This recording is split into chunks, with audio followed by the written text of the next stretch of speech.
오늘의 말씀은 요한복음 1장 46절 말씀입니다. 나다나엘이 이르되 나사렛에서 무슨 선한 것이 날 수 있느냐? 빌립이 이르되 와서 보라 하니라. 아멘. 여러분, 오기만 기다려서는 안 됩니다. 와서 보게 해야 됩니다. 저는 우리가 복음을 전하는 전도도 마찬가지라고 생각해요. 우리가 흔히 사람들이 우리 교회를, 예배의 자리를 오기만 기다리는 교회, 우리가 앉아서 언젠가 사람들이 오겠지라고 기다려서는 안 된다는 거예요. 우리가 그 사람들이 올 수 있도록 그들을 초청해야 돼요. 보통 많은 사람들이 전도는 나가서 사람들에게 복음을 전하는 게 전도라고 생각하지만, 사실은 성경에 보면 전도는 사람들을 불러서 주님 앞으로 초청하는 것, 오게 하는 것, 그게 전도예요. 이걸 우리가 보통 이제 초청 전도라고 하는데, 이 초청 전도는 나가서 사람들에게 전하는 것보다는 부담이 좀 적지요. 일단 우리 교회 내가 예배 드리는 곳에 한번 오십시오라고 초청하는 거니까 나가서 내가 직접 전하는 복음보다는 훨씬 부담이 적어요. 그래서 오늘날 현대 교회들이 이 초청 전도를 많이 합니다. 우리도 1년에 몇 번씩 VIP를 작정하고 초대하고 느헤미야의 프로젝트 같은 걸 통해서 사람들을 불러오는 전도를 계속하지요. 그런데 우리가 사람을 어느 장소에 초대할 때 규칙이 있어야 돼요. 성경에서도 이 초청 전도에 나름대로 영적인 룰이 있었어요. 그냥 사람들을 초대하는 것이 아니라 그 안에는 초대하는 나름대로의 영적인 질서가 존재하더라는 거죠. 그래서 오늘 요한복음 1장에 등장하는 이 전도의 이야기를 통해서 우리가 가장 쉽게 할 수 있는 사람들을 복음 앞에 교회로 초대하면서 어떤 성경의 가르침을 우리가 가져야 될까? 예수님께서 본격적인 사역을 시작하기 전에 유대 사람들이 가장 존경하던 종교적인 스타는 세례 요한이었습니다. 세례 요한은 당시에 광야에서 생활하면서 아주 경건하고 청빈한 나시린의 삶을 살았고, 그리고 사람들에게 회개의 복음을 전했던 사람이에요.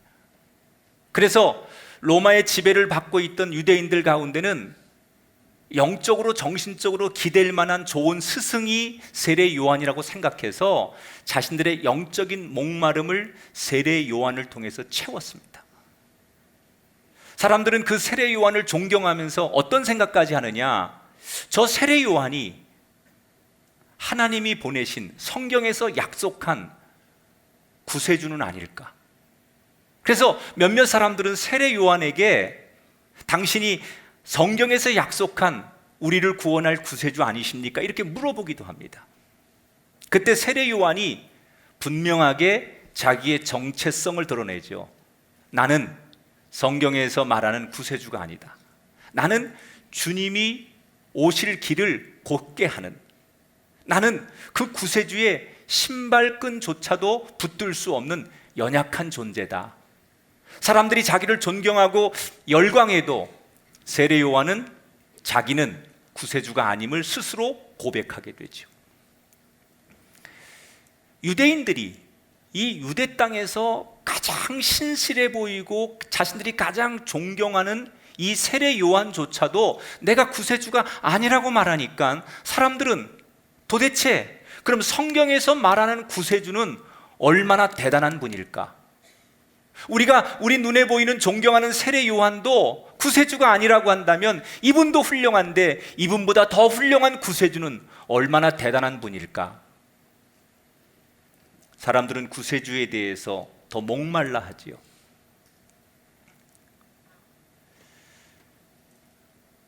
이 세례 요한의 말에 어떤 제자들은 세례 요한의 말을 고지곳대로 받아들이는 사람도 있는가 하면, 어떤 제자들은 우리 세례 요한 선생님이 겸손하려고 저렇게 말하나 보다, 그래서 이 세례 요한을 사람들은 더 존경하는 거예요.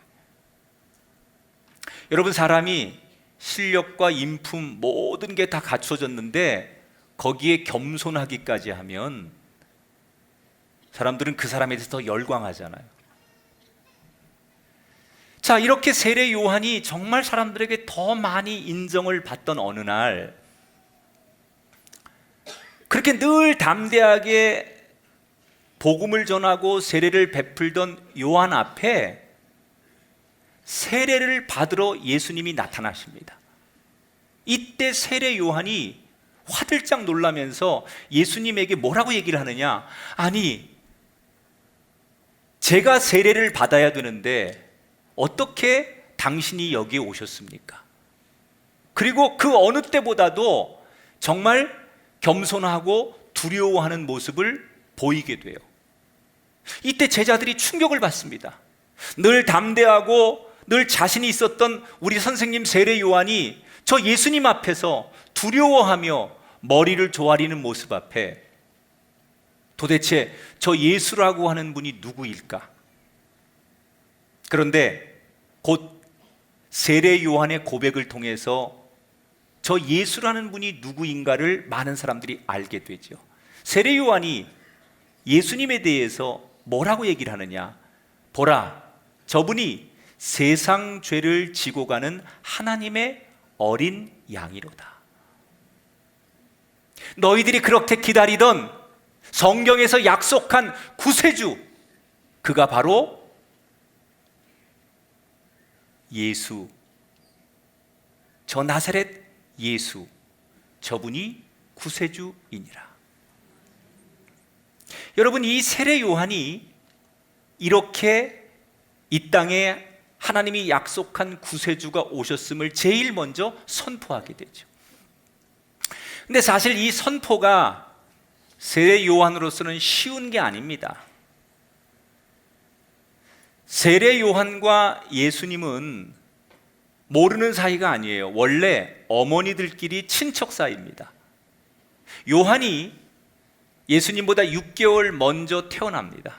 그러니까 쉽게 말하면 세례 요한과 예수님 사이는 아주 친한 친척의 또래예요. 우리가 친척들 모일 때도 같은 또래들끼리는 금방 친하고 아주 더 동질감이 있잖아요. 예수님과 세례 요한은 어릴 때부터 친척 또래로 같이 컸어요. 그런데 어느 날 세례 요한이 예수님을 향해서 저가 세상 죄를 지고 가는 어린 양이다, 구세주다 라고 자기 입으로 고백을 합니다. 어떻게 그간에 서로 알고 지내던 과정을 보면 이 고백은 너무나 놀라운 고백 아닙니까? 어떻게 이렇게 고백을 할 수 있습니까? 그것은 하나님이 요한의 눈을 밝혀주셨기 때문이에요.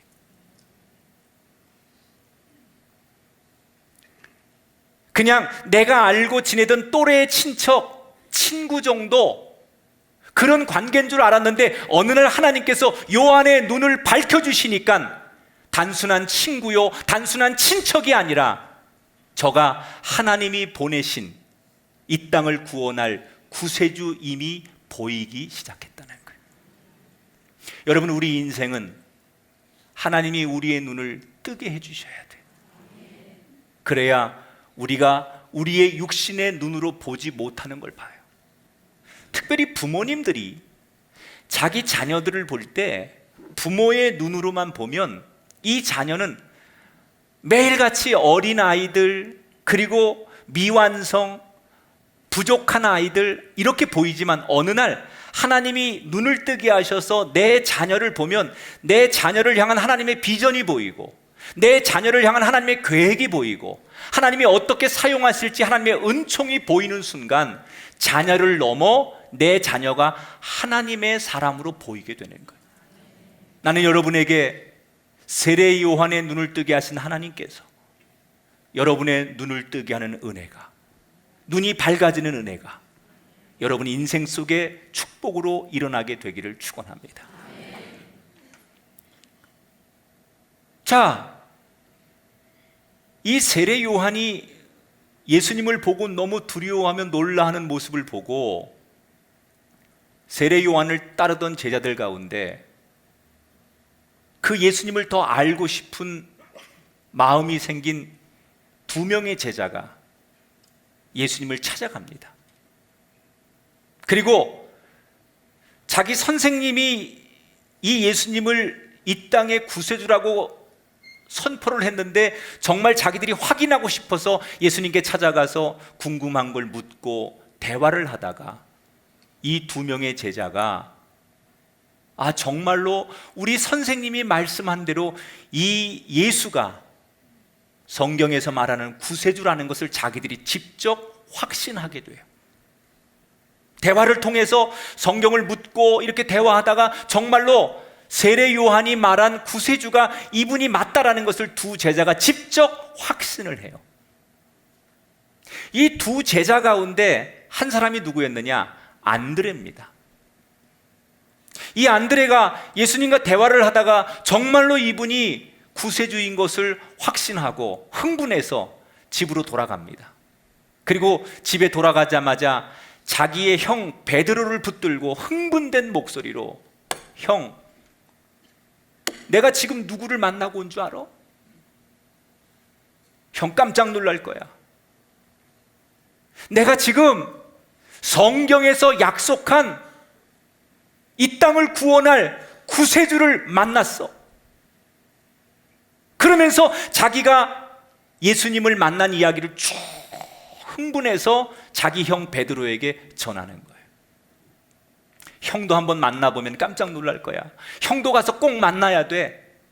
그리고 자기 형을 데리고, 베드로를 데리고 안드레가 예수님께 베드로를 인도하는 거예요. 성경에 보면 이 베드로가 자기 동생 말을 듣고 순순히 예수님을 만나러 갑니다. 여러분, 베드로가 왜 자기 동생을 순순히 따라갔을까요? 동생이 하는 말이니까 뭐 그냥 따라갈 수도 있지만, 이 베드로가 아무리 동생이라도 자기 마음에 동의가 안 되면 따라가지 않았을 거 아니에요? 그런데 순순히 이 동생을 따라서 예수님께 갑니다. 그 이유를 오늘 성경 41절에서 이렇게 소개하죠. 같이 한번 41절을 읽어보겠습니다. 시작. 그가 먼저 말하되 우리가 메시아를 만났다 하고. 성경이 뭐라고 말해요? 만난 것 같은데 그렇게 말하지 않아요. 이 베드로의 동생 안드레가 뭐라고 말해요? 우리가 메시아를 만났다라고 말해요. 그러니까 이 대화를 여러분 유추해 보면 동생은 100% 확신을 하는 거예요. 내가 직접 만나보니 우리 선생님이 말한 대로 예수가 구세주인 것을 내가 확신한다는 거예요. 그러니까 자기에게 예수님을 소개하는 동생이 동생이기 때문에 믿는 게 아니라 그 말하는 동생의 말이 너무나 확신에 차 있는 거예요.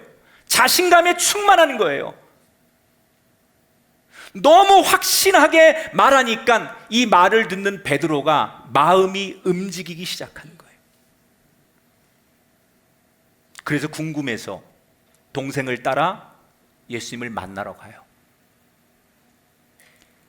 그리고 자의반 타의반 이 베드로는 그 공동체에 등록을 하게 됩니다. 그런데 그때부터 이 베드로가 수제자가 되고 그러지 않죠. 처음에는 베드로가 얼떨결에 동생을 따라 예수님 만나러 갔지만 자기는 여전히 예수님을 구주로 확신하지 못해요.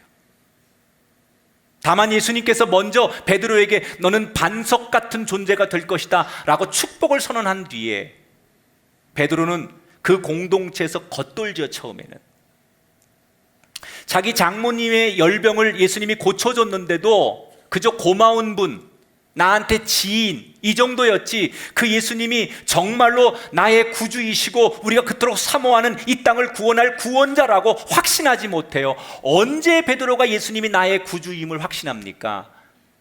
깊은 곳에 그물을 내려 고기를 잡는 체험이 있는 그날 비로소 예수님이 나의 구주임을 고백하게 되고 그때부터 수제자가 돼요. 여러분, 평범하게 살던 이 베드로가, 업으로 살아가던 이 베드로가 언제 인생이 바뀌었습니까? 예수님을 만나는 때가 언제입니까? 그 동생의 안드레의 초청. 근데 그 초청이 그냥 확신 없는 초청이 아니라 너무나 초청하는 안드레가, 동생이 확실하게 자신 있게 믿을 만하게 이야기를 하니까 그 이야기를 듣고, 확신의 이야기를 듣고 자기의 마음이 움직여지기 시작했다는 거예요. 우리가 사람을 초대하고 초청할 때 이 안드레 같은 이런 마음이, 이런 자세가 필요하다는 거예요.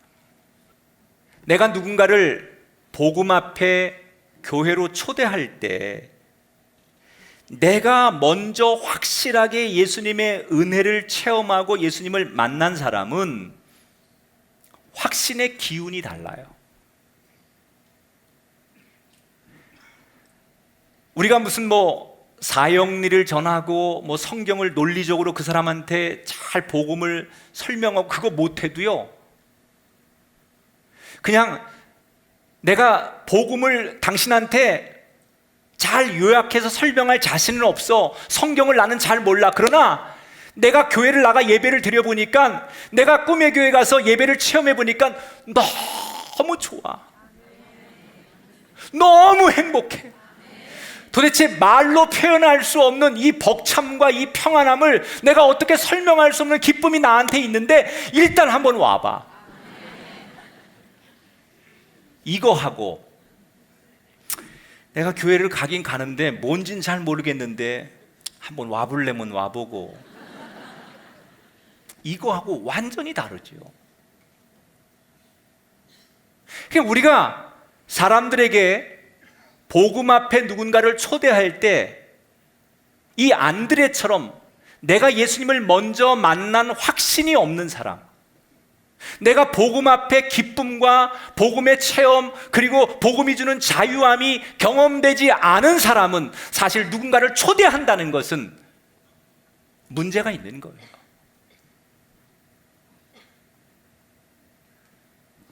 복음의 기쁨,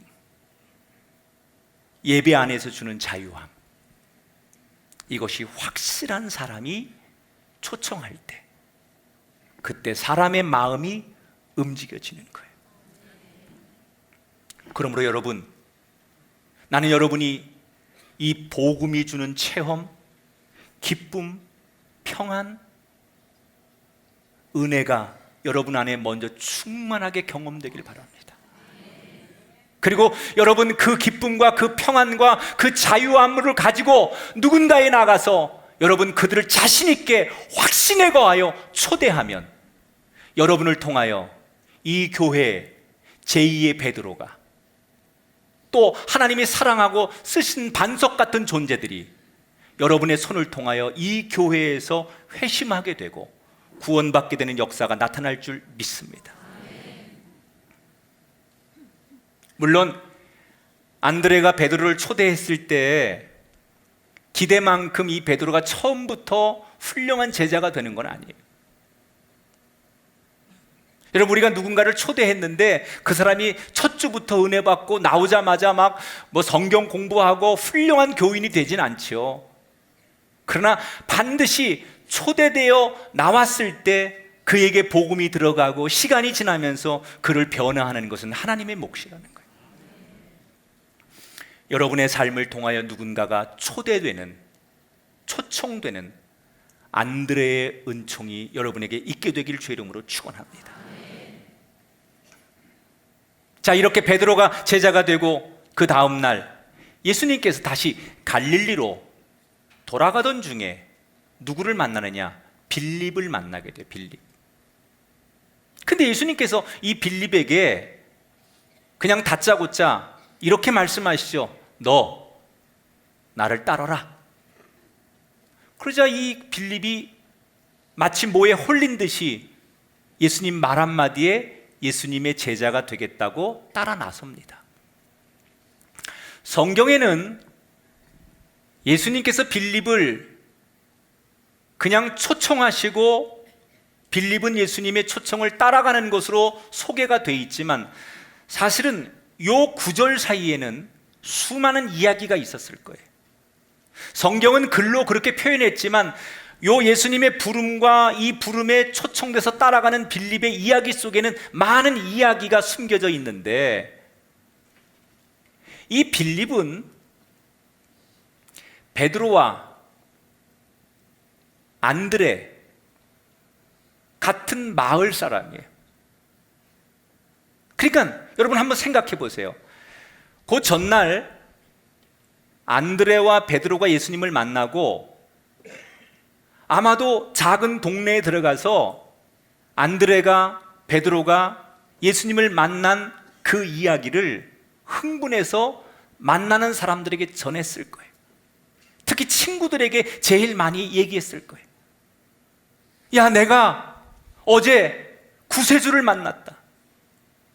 성경에서 말하는 구원자를 만났는데, 그리고 흥분된 목소리로 자기가 만난 예수님의 이야기를 만나는 사람들에게, 친구들에게 안드레와 베드로가 이야기를 했을 거예요. 그리고 아마도 그 동네에서 안드레가 베드로가 하는 이야기를 들었던 친구 중에 하나가 빌립이었을 거예요. 그래서 아마도 예수님을 만나기 전에 안드레가 베드로가 전하는 예수님 이야기를 듣고 마음에 어느 정도 예수님에 대한 생각이 있었을지도 몰라요. 그래서 이 빌립이 그런 누군가가 전한 이야기를 마음에 담아뒀다가 예수님을 만나는 순간 복음의 결단을 합니다. 그리고 이 빌립이 제자가 된 다음에 제일 먼저 한 일이 뭐냐? 자기가 가장 아끼던 친구 나다나엘에게 가서 이 기쁜 소식을 전하는 거예요. 빌립이. 45절을 함께 볼게요. 모세가 율법에 기록하였고 여러 선지자가 기록한 그 일을 우리가 만났으니 요셉의 아들 나사렛 예수니라. 자, 빌립이 뭐라고 얘기해요? 내가 구주를 만났는데 그분이 바로 나사렛 사람 요셉의 아들 예수다, 이렇게 소개를 했어요. 그랬더니 이 나다나엘이 어떤 반응을 보이느냐? 첫 마디가 피식 웃으면서, 야, 웃기지 마라. 아니, 나사렛에서 어떻게 그렇게 선한 인물이 나올 수 있느냐? 그러면서 나다나엘이 자기 친한 친구 빌립의 말을 비웃었습니다. 여러분, 나다나엘이 이 빌립의 말에 이렇게 반응한 것은 이유가 있습니다. 나사렛은 지형적으로 이방 땅과 가장 가까운 갈릴리 지역의 작은 마을이에요. 그래서 유대인들조차도 이 나사렛은 유대 땅이라고 생각하지 않고 이방 땅이라고 간주하고, 심지어 갈릴리 사람들조차도 같은 갈릴리 지역이지만 이 나사렛 동네는 경멸하고 조롱하고 무시하는 땅이었어요. 그런데 자기들이 평상시에 무시하고 경멸하던 그 동네에서 구원자가 나왔다는 얘기를 듣고 나다나엘의 반응은 어이가 없다는 거예요. 어떻게 그런 동네에서 그렇게 선한 인물이 나올 수 있느냐. 그러니까 빌립이 난감하죠.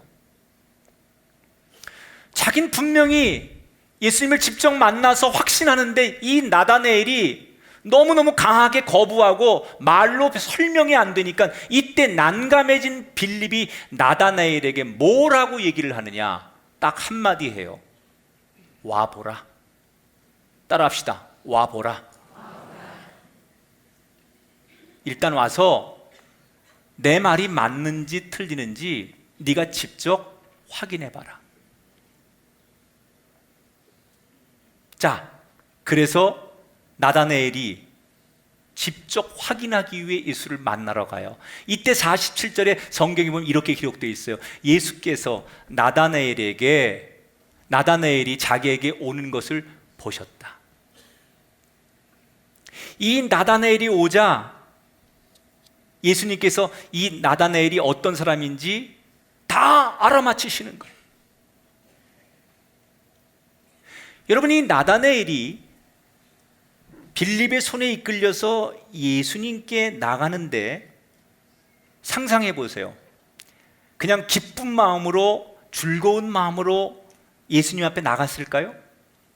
아마도 투덜거렸을 거예요. 빌립에 이끌려서 예수님 앞에 나가면서도 이 나다나엘은, 야, 내가 한 번만 나간다, 한 번만. 내가 너하고 친구니까 우정을 봐서 한 번만 가는 거야. 나 다음부터는 안 간다. 너 얼굴 봐서 내가 가주는 거야. 그러면서 온갖 이야기를, 공투세를 다 하면서 예수님을 만나러 갔을 거예요. 자기는 한 번도 예수님을 만난 적이 없어요.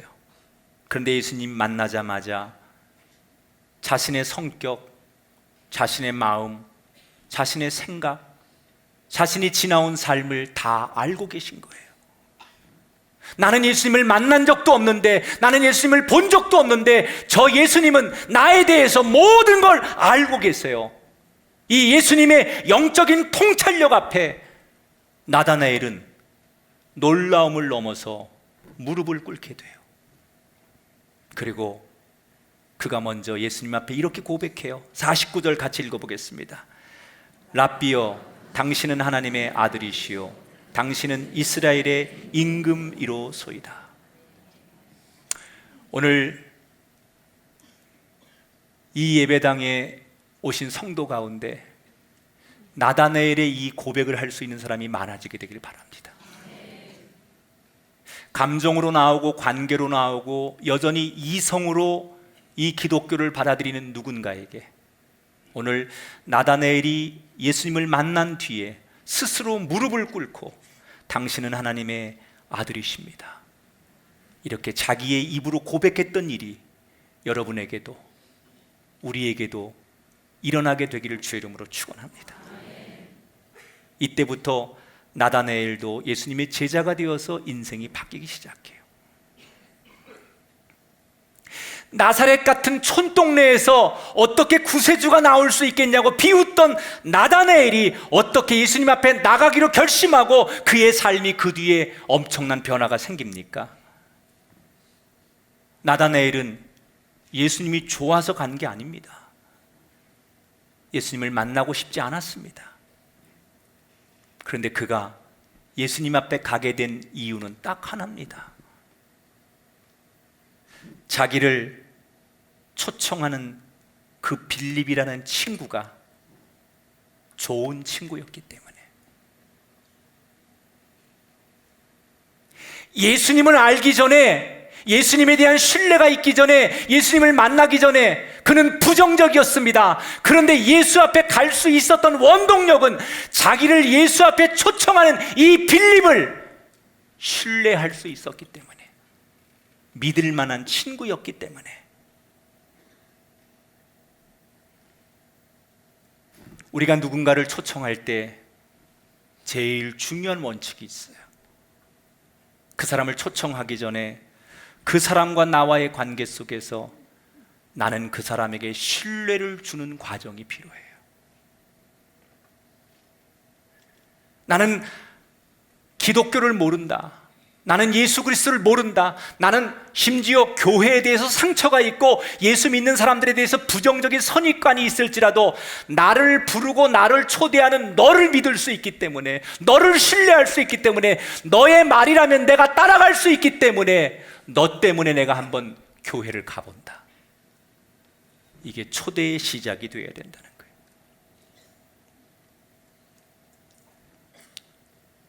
오늘 현대인들 가운데 교회 상처를 입은 사람들이 많아요. 예수 믿는 사람들에게 상처받은 영혼들이 얼마나 많은지 몰라요. 소위 요즘 우리가 말하는 가난한 교인들 가운데 대다수는 교회와 교회에 다니는 사람들에게 상처를 받고 교회를 나오지 않는 사람들이 많아요.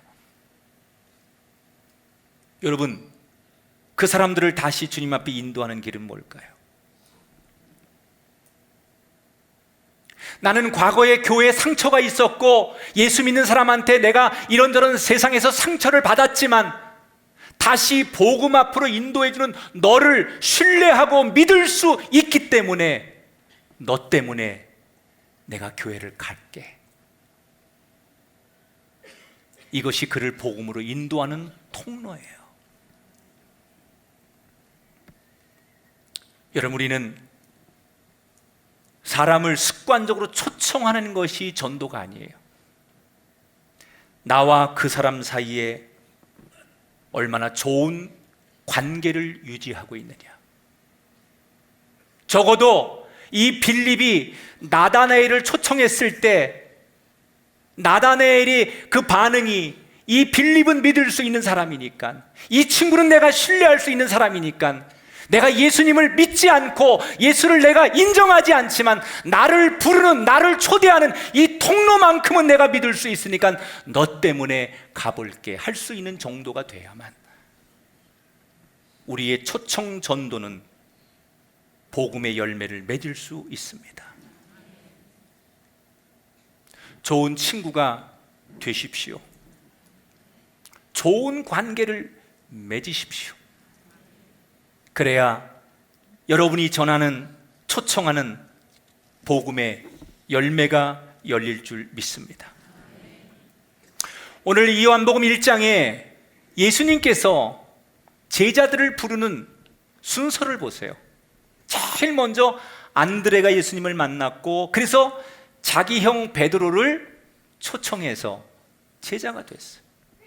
그리고 이 두 사람이 다시 빌립을 초청하고 빌립이 다시 나다나엘을 초청해서 만나는 모든 사람마다 주님의 제자가 되고 쓰임 받는 인물이 되었어요.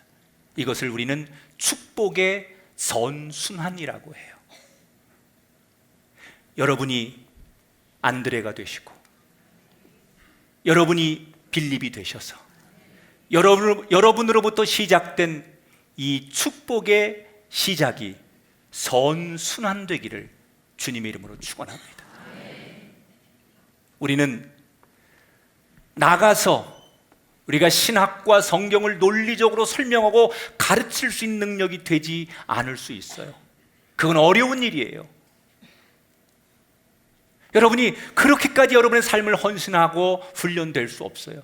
그러나 누군가에게 내가 경험한 예배와 복음의 기쁨을 나눌 수는 있잖아요. 초청할 수 있잖아요. 그러기 위해서 여러분, 오늘 우리는 그 누군가를 초청하기 위해서 두 가지의 영적인 진리를 붙들어야 돼요. 따라합시다. 내가 먼저 확실하게 주님을 만나야 합니다. 따라합시다. 내가 먼저 복음 앞에 확신해야 합니다. 할렐루야. 내가 확신이 없으면 그건 전도가 아니에요. 내 스스로 내가 누구 앞에 이 복음에 대해서, 그리스도의 진리에 대해서 내가 확신하지 않으면 그건 전도일 수 없어요. 내가 확신해야 돼요. 말로는 표현이 안 돼도 너무 좋은 거, 너무 행복한 거, 교회만 갔다 오면, 예배만 드리면 내 삶이 너무너무 말할 수 없는 기쁨과 평안이 넘치는 거, 이걸 확신하는 거예요. 그때 복음의 열매가 열릴 줄 믿습니다. 따라합시다. 초청하려면 신뢰할 만한 관계가 돼야 합니다. 아멘. 그래서 나 때문에라도,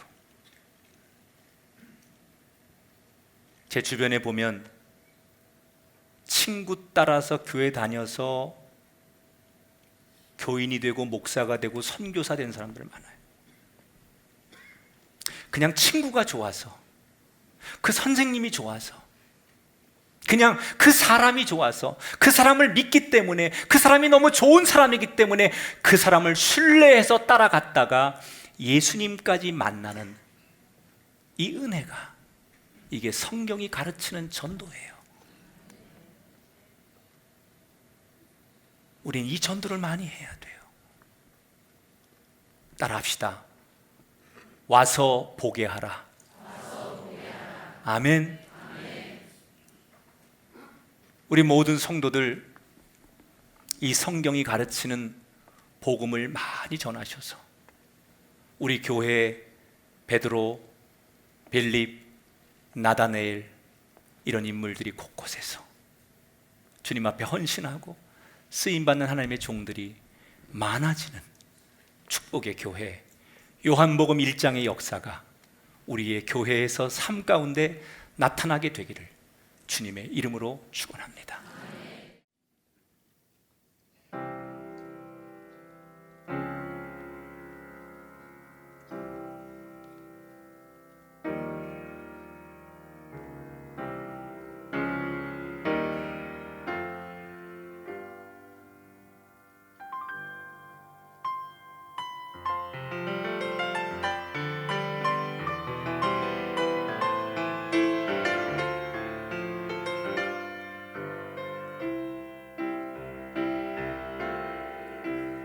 우리는 모두 다 부름받은 주의 자녀들,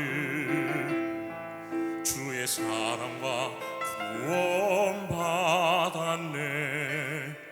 어두운 인생 속에 희망의 빛 주신 주님, 이제 그 희망을 전하라 하시네. 외치세 하나님의 밝은 희망을 만드세.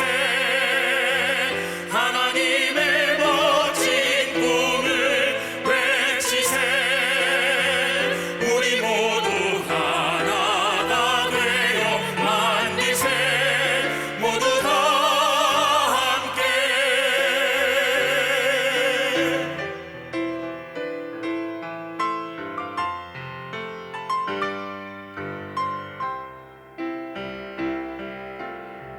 주께 기도하고 기쁨으로 찬양 드리리. 말씀 안에서 예배 드리리. 항상 웃는 얼굴, 입에는 희망의 언어. 모여 기뻐하며 먼저 안아주리. 외치세 하나님의 밝은 희망을 만드세. 하나님의 멋진 꿈을 외치세. 우리 모두 하나가 되어 만드세. 모두 다 함께 외치세. 하나님의 밝은 희망을 만드세. 하나님의 멋진 꿈을 외치세. 우리 모두 하나가 되어 만드세. 모두 다 함께 외치세. 꿈의 교회여 외치세. 꿈의 교회여.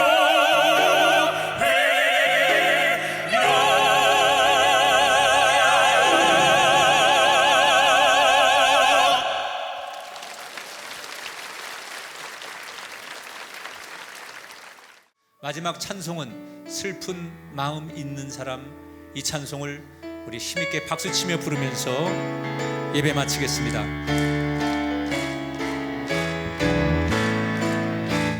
슬픈 마음 있는 사람, 예수 이름 믿으며 영원토록 변함없는 기쁜 마음 예수의 이름은 세상의 소망이요 예수의 이름은 전국의 기쁨이 거룩하신 주의 이름 너의 방패 삼으라 환난 시험 당할 때에 주께 기도드리리 예수의 이름은 세상의 소망이요 예수의 이름은 전국의 기쁨이 전기하신 주의 이름 우리 기쁨되도다 주의 품에 안길 때에 기뻐 찬송 부르리 예수의 이름은 세상의 소망이요 예수의 이름은 천국의 기쁨 우리 갈 길 나간 후에 보좌 앞에 나아가 왕께 경배하며 멸류관을 드리리 예수의 이름은 세상의 소망이요 예수의 이름은 전국의 기쁨일세. 하나님 앞에 영광의 박수 올려드립니다. 기도하겠습니다. 하나님, 와서 보라. 이 작은 한마디가 영적인 파도를 치면 기독교 역사에서 없으면 안 되는 베드로가 만들어집니다. 이 한마디가 빌립을 만들고 나다나엘을 만들었습니다.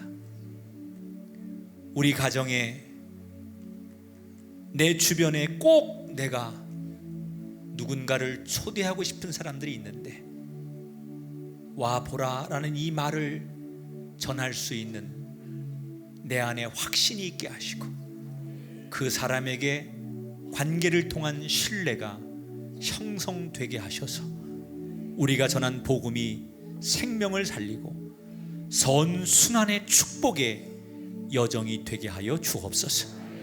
드린 예배를 기뻐 받아주시고 찬양과 경배와 헌신과 기도 위에 응답하시고 특별히 우리가 드린 귀한 예물 속에 하나님의 감동하심과 영적인 열매가 우리 삶 가운데 차고 넘치게 하여 주옵소서. 이제는 우리 주 예수 그리스도의 은혜와 하나님 아버지의 극진하신 사랑하심과 성령님의 감화 감동 역사하심이 새로운 희망을 노래하며 길 떠나는 하나님의 백성들 머리머리 위에 이제로부터 영원히 함께하기를 축원하옵나이다.